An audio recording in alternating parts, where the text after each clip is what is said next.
So what happens if like one or multiple elements of game aren't there?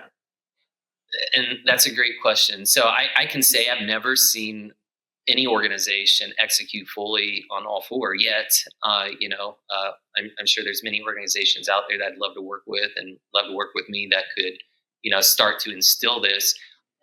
Collectively, I've seen organizations, do and excel really well on each of those factors, and each of those attributes.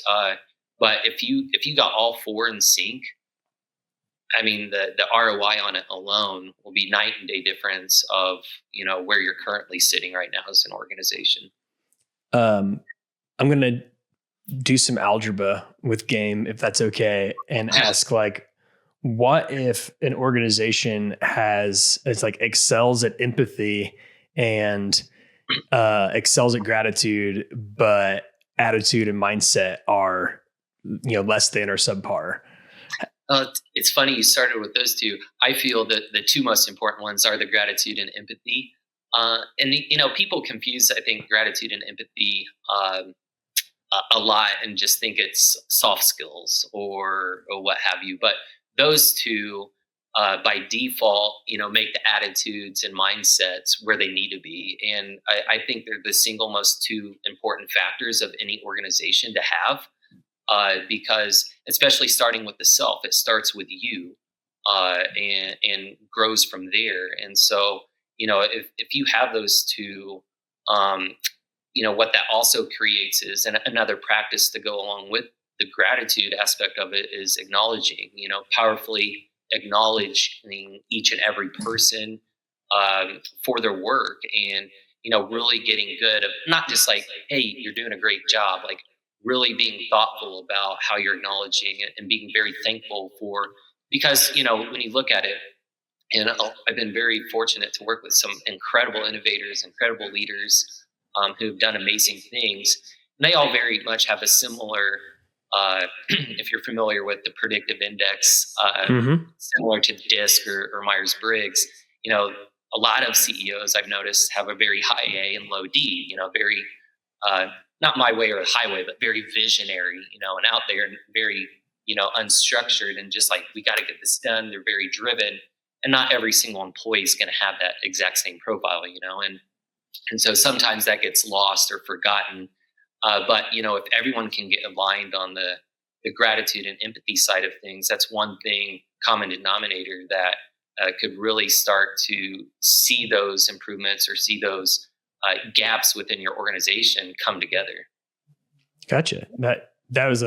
It was kind of funny that I picked the two that you would prioritize. I'm sure I have a question in my interview notes that is like, what's the most important one?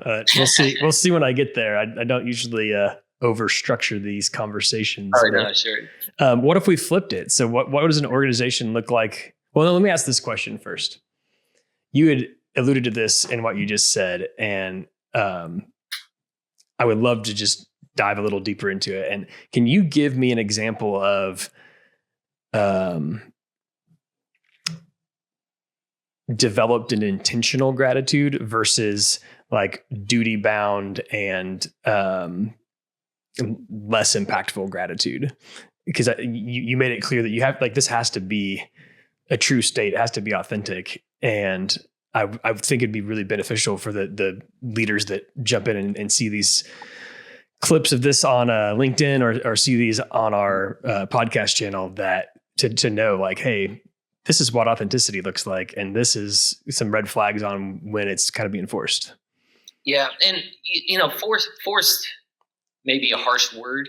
I think people are genuine, and especially, your leaders that are moving 1,000,000 miles an hour and have their hands in a lot of things and overseeing a lot of things to where it's like, hey, great job, well done, and stuff like that. That's still heartfelt. But I think going a little above and beyond, and maybe, practice. I challenge you to practice it today with someone, and really pointing out and starting with, hey, Cody, I want to acknowledge you, for setting this up. This is extremely, amazing opportunity. I'm so thankful for you. This is just, me spitballing here, but, really starting off of intentionally saying, hey, I want to acknowledge you, and then go from there.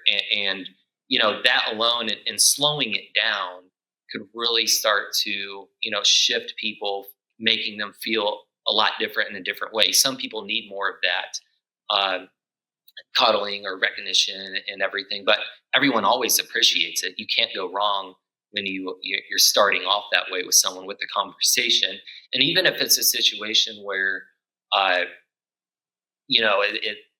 you're behind on revenue sales, or you're behind on something, come in and acknowledge them and the work that they're doing, or your team or that individual, and then go into and pause and wait and see what they have to say.